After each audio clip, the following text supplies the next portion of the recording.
In today's video, I'm going to be talking about how I became a freelance social media manager. Hey there everyone! Hello, if you are a new boss watching my channel for the first time, you are welcome. If you're one of my regular bosses, thank you for sticking with me. And if you're new, remember to hit the subscribe button so that every time I put out a new video, you can come over and watch it. Alright, so today I wanted to talk about how I became a freelance social media manager, because when you're on the outside and when you've never done this before, it's always interesting to find out how people became social media managers, became freelance writers, became the business or built up the business that they currently have. And let me tell you that I don't think I have any special abilities that you do not have. I don't think I possess anything that is so extraordinary, but what I will say is that if you really want to build a successful freelance business, you have to be determined. You have to be willing to suffer a few no's. You have to be willing to work with deadlines. You have to be willing to maybe sacrifice a little bit of sleep, especially in the beginning. There's a little sacrifice that goes into it, but you have to be willing to basically work hard.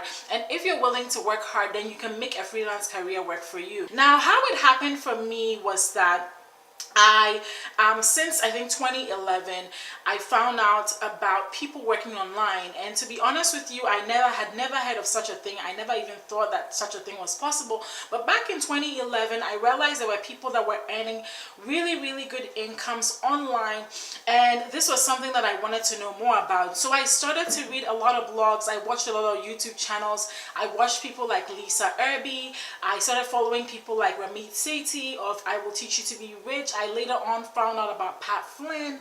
I found out about Side Hustle Nation. And all these blogs and YouTube channels really did contribute, and podcasts, let me add that in, podcasts really contributed to me being able to even decide, okay, I think freelancing is a good thing for me to get into. And I'm going to make another video where I talk about why freelancing versus passive income methods of making money, especially if you're just getting started, how that can help you start making money faster, way faster than the passive income route. And so I started learning from all these people, and yes, to be honest with you, there were times when I did feel like I was being overwhelmed by all this information. But what that led me to was deciding that I wanted to become some sort of freelancer offering a service. And for the longest time, I had been playing around with social media.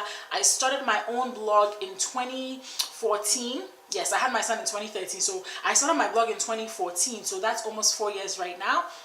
And when I started my blog, I also started building an online presence. So I created a Twitter page, I created a Facebook page, and I started building my online presence. And at some point, I got on Periscope. I even got on YouTube then. I didn't build my YouTube. I didn't start building my YouTube channel until much later. I just started doing that more recently. With Facebook and Twitter and Periscope, I built that up consistently by consistently putting out content. And so there was a day where basically I'll go on places like Upwork, I go places like Fiverr, just to find some gigs to get my feet wet. And so I got an experience of what that was like. But my biggest break came in late 2015 when I answered an ad on Craigslist. And this lady was looking for somebody to help her with social media for about 15 hours a week. And I was like, yeah, I'll do that. And yeah, most freelancers don't necessarily charge hourly. And in the end, I didn't charge hourly. I charged her monthly.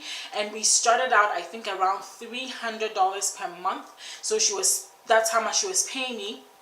And basically we built, I talked to her, I showed her, but when I started out, I had never managed anybody's social media before. And sometimes that's where people get tripped up, like, oh, I've never done this before, so people are going to ask me for proof. The proof was that I had built my own blog and I had built my own social media channels. When I presented that to her, she was impressed enough to say, hey, I will hand you over $300 a month if you can do the same thing for me that you have done for your own online presence. And so that's how I was able to snag that first client. And in snagging her, she was a web designer who did web design for a variety of entrepreneurs here in San Diego. And she began to connect me with all these other entrepreneurs who also then became my clients. And so I went from basically zero to making almost $1,200 per month as a social media manager from the clients that I had. And it was super amazing. And so you don't, basically from my story, you don't necessarily need a whole bunch of experience, but what you do need is proof that you can do what you say you can do. And so if that is building your own social media channels, if that is volunteering to build somebody else's social media channels for them, you need to be able to show people proof that you can do what you say you can do. And then you need to be able to put out a good pitch. That's not point number 2. You need to be able to put out a good pitch and say, hey, I can do this. And point number 3, once you put out that pitch and you land that client, make sure you do extremely good work for them and really build their social media presence, because then that is how you're going to get referrals and be able to build your business. Alright guys, so I hope you enjoyed this video. That's how I became a social media manager, and actually this is part 1 in a series of videos I'm doing on how to become a social media manager. If you'd like to learn more about becoming a social media manager, I do have a book for sale. The link is right here. Click on this, well, you can't click on this link, but the link is going to be below the video. A clickable link is going to be below this video. Click on that to get my book, 30-Day Social Media Manager, and I walk you through steps that you can take within the next 30 days to actually set yourself up for success as a social media manager. Thank you so much for watching. Make sure to hit the subscribe button so that you can get more of these videos.